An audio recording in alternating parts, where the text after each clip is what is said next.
Big changes are coming for HOA communities across California.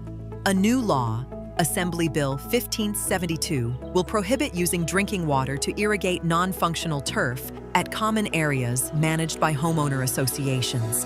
Non-functional turf means ornamental grass that nobody regularly uses, like strips along sidewalks, medians, sloped lawns, or patches around entry signs.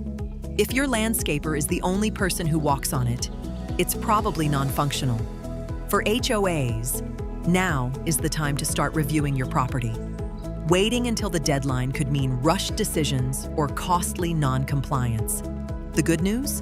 Valley Water offers rebates of up to $100,000 to help HOAs convert non-functional turf into beautiful, low-water landscapes.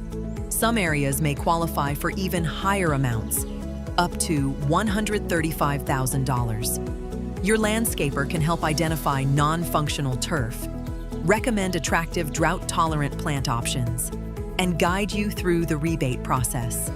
Valley Water also provides virtual office hours for expert support. HOA managers, start planning now.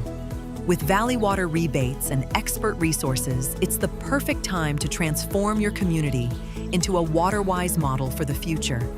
Visit watersavings.org or connect with your landscape professional to get started.